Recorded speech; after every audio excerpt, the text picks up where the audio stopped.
सुन ले, तेरे खाते में आए, तेरे खाते में आए, तेरा तो बैंक अकाउंट है, तू बता। तेरे पिताजी के खाते में आए हो, तेरे भाई के खाते में आए हो, तेरे चाचा के खाते में आए हो। इस हाथ से लेता है और इस हाथ से देता है, थोड़ा सा देता है और घर लूट लेता है। जब देश पे मुसीबत आई, हमारे देश का कौन सा मंदिर खुला था, या कोई से ने लंगर लगाया हो, कोई से ने कुछ बांटा हो, मुझे बता। इतिहास उठा के देख, ना कोई बीजेपी का मरा था, ना कोई आरएसएस का मरा था। इस देश का नागरिक ने तब भी शहादत दी थी और अब फिर शहादत। कान गर्दन कटा सकता है, वापस नहीं जाएगा। सूरज तब निकलेगा जब बीजेपी हर बॉर्डर पे किसानों के कदमों में होगी। ईवीएम हटवा दो। क्या बना? जाओ मोदी जी से कहो, अगर डिजिटल इंडिया बनाया है तो जाओ गूगल से रोटी डाउनलोड करके दिखाए। सुन, अरे सुन, चंदा केस में क्यों नहीं है? हाँ, मैं इतना बड़ा अरबपति हूँ कि बैंक में खाता भी नहीं है, इतना बड़ा अरबपति। मैं गया, सुन ले, मैं गया, मैं आईसीआईसी बैंक में गया, मैं एचडीएफसी बैंक में गया, क्यों नहीं खोल रहा? रोक रोक, सारे देश को प्राइवेट में कर रहा, हमारा खाता क्यों नहीं खुल रहा? यही तो जवाब है। सारी चीज तो प्राइवेट को बेच दीजिए। मैं फिर कहता हूँ, प्राइवेट स्कूल आए, सरकारी स्कूटरों की ऐसी की तैसी, प्राइवेट बैंक आए, सरकारी बैंकों की ऐसी की तैसी, प्राइवेट मोबाइल आए, सरकारी बीएसएनएल की ऐसी की तैसी। अगर दिल्ली और यूपी में लॉकडाउन की स्थिति बनती है तो फिर आप क्या करोगे? क्या करना है? लॉकडाउन में क्या होता है? घर के अंदर रहना। भाई लॉकडाउन में यही तो होता है, घर के अंदर रहना। और हमारे तो सबके ऑलरेडी बॉर्डर पे घर बने हुए हैं। लॉकडाउन का असर यहाँ देखने को मिलेगा? अगर यहाँ लॉकडाउन लगाया तो समझ लीजिए भारत सरकार और राज्य सरकारें डर गई। मतलब जनता की सेफ्टी आपके लिए कोई मायने नहीं? क्योंकि जनता की सेफ्टी, बंगाल में कहाँ चुनाव के में वहाँ कोरोना जो है छुट्टी लेके गया है। जहाँ जहाँ चुनाव होंगे वहाँ कोरोना छुट्टी लेके चला जाएगा। और जहाँ जनता सरकार का विरोध करेगी वहाँ कोरोना का डर दिखा के लॉकडाउन लगाओगे। आप दिल्ली के बॉर्डर पे बैठे हुए हो और मतलब यहाँ कोरोना की स्थिति अगर बनती है तो आवागमन जब रुकेगा तो फिर आप कैसे मतलब चलाओगे? जब कोरोना पीक पे था दिल्ली के अंदर, 26 नवंबर को भारत का किसान बॉर्डर पे आया था। 26 नवंबर का दिल्ली का रिकॉर्ड उठा के देखना, यूपी का रिकॉर्ड उठा के देखना, हरियाणा का रिकॉर्ड उठा के देखना कि कितना बड़ा ये दहशत फैला रहे थे। एक भी किसान को कोरोना नहीं हुआ। और शुक्र मनाए भारत सरकार और राज्य सरकारें कि जब 26 नवंबर को किसान आया और आकर के ऐसा डटा बॉर्डर पे कि कोरोना पूंछ दबा के भाग गया। बताओ जी, लेकिन चडूनी जी को तो कोरोना हुआ, अभी उन्होंने पुष्टि की है। चडूनी जी को कोरोना नहीं हुआ था। हाँ? अरे ये इन्होंने उसे अफवाह फैला दी। अच्छा। ये तो तू चला जा, आज खांसी बता दिए। लेकिन ताऊ एक आंदोलन खत्म हुआ था इसी कोरोना की वजह से। हाँ। किसानों की आपका आंदोलन भी खत्म किया जाएगा इसी कोरोना की वजह देखिए, ये वो किसान है, ये वो किसान है कि अगर कोरोना का डर दिखा के आंदोलन खत्म करने की कोशिश की तो समझ लेना 1857 की क्रांति आएगी। सरकार बात मानने को राजी नहीं है और आप भी पीछे नहीं हट रहे हो। तो किसान भी मानने को राजी है। कब तक चलेगा ऐसे? जब तक सरकार चाहे। सरकार कहाँ चाह रही? सरकार चाहती नहीं आंदोलन चले, आप चाह रहे हो? आप भी चाह रहे आंदोलन चले। अगर सरकार नहीं चाह रही आंदोलन चले तो 1 मिनट में बिल वापस, आंदोलन खत्म। वो बात कर रहे हैं, मानो रोड पे बीचों बीच गाड़ी खड़ी कर दो और लोगों को कहो कि लोग चाह रहे हटा खुद नहीं रहे गाड़ी। तुम क्या हटाने का किसका काम है? किसका काम है? गाड़ी अगर रोड पे खड़ी है सरकार का, ट्रैफिक पुलिस का। आम जनता का कोई काम नहीं है। आम जनता की कोई रेस्पॉन्सिबिलिटी नहीं है देश के प्रति। आप कचरा डालोगे, उठाने का काम सरकार का। हाँ। आप सड़क पे डालोगे। क्यों भाई? नगर निगम क्यों है? उसमें कर्मचारी काहे के लिए? अच्छा, मतलब डस्टबिन हटा दें अब सारे? डस्टबिन हटा दें। हाँ, डस्टबिन हटाओ, क्योंकि अब तो घर घर गाड़ी जा रही है कूड़ा लेने। कचरा आप सरकार सड़क पे डालोगे? नहीं गाड़ी में डाल रहे तो तुम इंसान को कचरा कह रहे हो। इंसान और कचरा ही बता रहे हो तुम तो कि सड़क पे डालोगे। ताऊ आपने कहा 1857 की क्रांति आएगी, आपको पता है बहुत खून बहा था उसमें। तो क्या हो गया? उस समय किसका खून बहा था? इतिहास उठा के देख, ना कोई बीजेपी का मरा था, ना कोई आरएसएस का मरा था। इस देश का नागरिक ने तब भी शहादत दी थी और अब फिर शहादत देगा। 300 तो दे चुके, 300 से ज्यादा।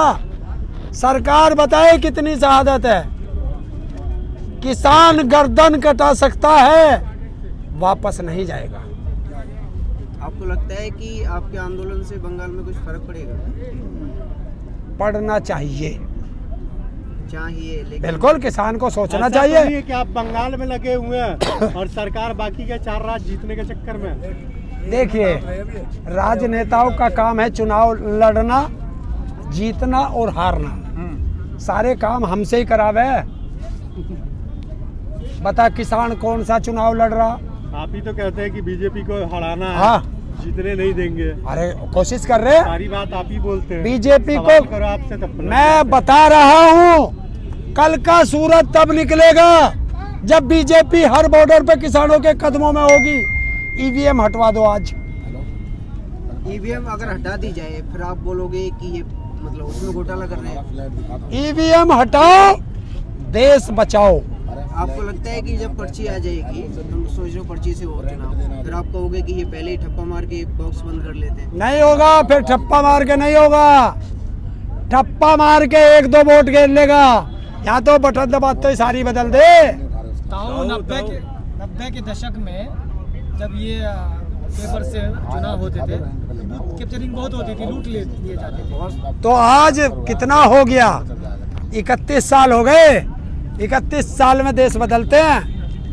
तो अब डिजिटल इंडिया बना रहे हैं मोदी जी, तो उसे मतलब आप फिर पुराने दौर में ले जा रहे हो। अरे डिजिटल इंडिया किस चीज में बनाया? बता किस में बनाया? डिजिटल ही तो है। क्या बना? जाओ मोदी जी से कहो, अगर डिजिटल इंडिया बनाया है तो जाओ गूगल से रोटी डाउनलोड करके दिखाए। डिजिटल इंडिया रोटी के लिए थोड़ी है, और काय के लिए? डिजिटल इंडिया पढ़ाई के लिए है। हाँ, डिजिटल इंडिया सुख सुविधाओं के लिए है। अगर डिजिटल इंडिया आप मोबाइल का इस्तेमाल कर रहे हो तो सब्जी थोड़ी बना लोगे, इससे बात ही तो कर पाओगे। अच्छा, तो डिजिटल इंडिया पढ़ाई के लिए है, फिर ये प्राइवेट स्कूल क्यों खोल ले? ताऊ पढ़ लेंगे, गरीब मोबाइल पे पढ़ लेंगे। डिजिटल इंडिया दूसरी चीज सुन, आपको ना, अरे सुन, चंदा कैश में क्यों ले रहे हैं? आपको बता दो चंदा कैश में क्यों ले रहे हैं राजनीतिक पार्टियां? इस वजह से क्योंकि गांव देहातों में जो लोग हैं अभी भी काफी तादाद में लोग उन्हें भी डिजिटल बना रहे हैं। गांव देहात का कोई आदमी राजनीतिक पार्टी को चंदा नहीं देता। कोरोना काल क्या में- बात कर दी तुमने? कोरोना काल में और एक काम और कर ले, अगर डिजिटल ही करा है, आरटीआई के दायरे में क्यों नहीं ला रहे अपना चंदा? बताएं। कोरोना काल में डिजिटल इंडिया नहीं बचाया भारत को। नहीं, कुछ ने बचाया। क्यों? सारी पढ़ाई ऑनलाइन नहीं हुई बच्चों कौन सी पढ़ाई हुई बच्चों की? किस पे था? बड़े घर के बेटे, उन पे 10-15 हजार रुपए के मोबाइल थे, लैपटॉप थे। भाई नेट कहाँ से लावे? नेट 1000 रुपए का नेट आ रहा था, वो कहाँ से आएगा? किस झुग्गी झोपड़ी वालों को पढ़ाया? आप कह रहे बड़े बड़े घर के बेटे थे। आजकल आप जिसे देखेंगे हाथ में फोन है, तो ये कैसे कह सकते हैं कि बड़े घर के थे? आपके पास भी तो फोन है, स्मार्टफोन है। हाँ, आप भी बड़े आप क्या? भी आप भी अरबपति अरबपति हो। हो। है? आपके हाथ में फोन है अरबपति? हाँ, मैं इतना बड़ा अरबपति हूँ कि बैंक में खाता भी नहीं है। इतना बड़ा अरबपति। जनधन योजना के तहत क्यों नहीं खोला आपने? हाँ? प्रधानमंत्री ने खुलवाया ना क्या? जनधन योजना के तहत सारे लोगों का खाता खुलवाया पूरे हिंदुस्तान में। मैं गया, सुन ले, मैं गया, मैं आईसीआईसी बैंक में गया, मैं एचडीएफसी बैंक में गया, क्यों नहीं खोल रहा? रोक, सारे देश को प्राइवेट में कर रहा, हमारा खाता क्यों नहीं खुल रहा? यही तो जवाब है। सारी चीज तो प्राइवेट के बेच थोड़ी कर रहे थे। एक आप दफा पहले गए थे। प्राइवेट का बहिष्कार करते प्राइवेट बैंक काहे के लिए है?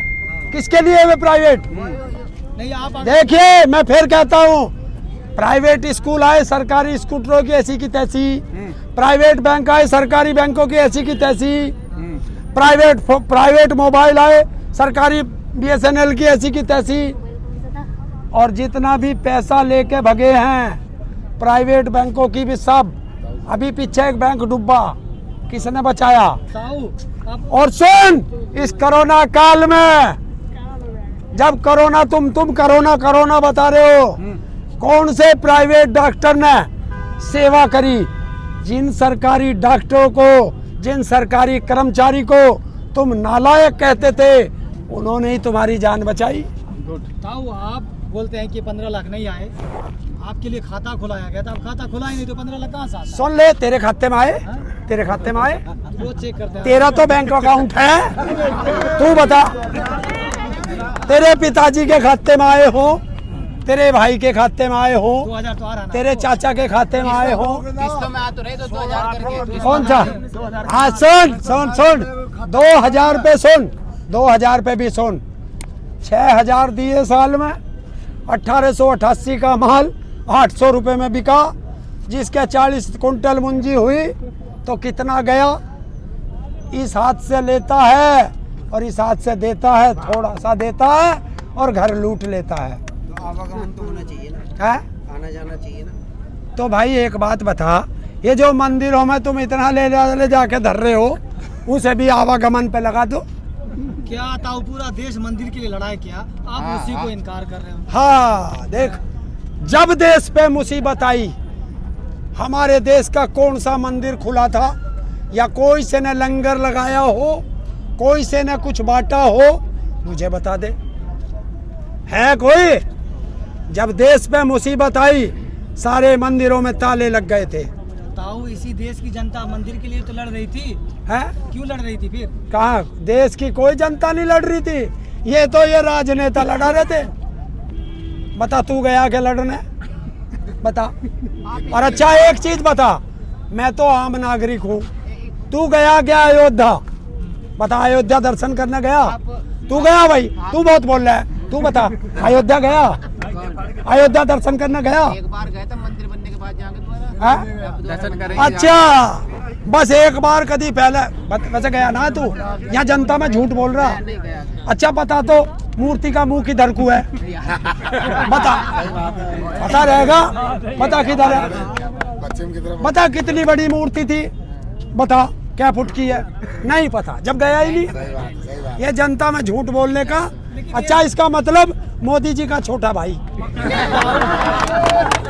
सच है ना कि मंदिर तो बन रहा है ना, जनता की डिमांड पे ही बन रहा है ना, है? जनता की डिमांड पे ही बन रहा है। देखिए, इस देश का नाश क्यों होगा? हाँ। नाश इसलिए होगा कि जब मंदिर का शिलान्यास होना था, उसमें 200 आदमियों को निमंत्रण दिया गया, भारत के राष्ट्रपति को नहीं दिया गया। क्यों? वो दलित है या पिछड़ा है? राष्ट्रपति नहीं बुलाया। और जब वोट की बात, सुन ले पहले पूरी बात, जब वोट की बात आई, क्योंकि वोट भी तो लेनी है उस समुदाय से, उस बिरादरी से, तो चंदा सबसे पहले राष्ट्रपति से लिया। वाह भाई वाह, नहीं, क्या हो बात। सकता ये है इस देश का दुर्भाग्य। हो सकता है वो और कामों में बिजी हो। कौन? राष्ट्रपति जी। राष्ट्रपति बिजी हो गया और झांसा राम बिजी नहीं हुआ। और इस देश के अंदर जिस राम को तुम मानते हो, जब उसने अश्वमेध यज्ञ किया था, वो भी एक पूजा होती है। अश्वमेध यज्ञ एक पूजा ही तो थी, हवन था एक, अकेले नहीं कर पाया, सोने की वो बना के बैठानी पड़ी थी, है? और इसके तो होते हुए नहीं ले गया, तो वो पूजा लगेगी? बता दे, तो है हिंदू धर्म का अपमान नहीं? बताओ। अब आप लास्ट बात बोल के खत्म करिएगा कि आप मोदी जी से अब क्या कहना चाहते हैं, क्या होना चाहिए? क्या होना चाहिए? भाई अब भी पूछ रहे हो कि क्या होना चाहिए? तीनों काले कानून वापस, एमएसपी पे गारंटी का कानून जितनी जल्दी सरकार कर दे उतना अच्छा है, वरना तो नाले में भी जगह नहीं मिलेगी।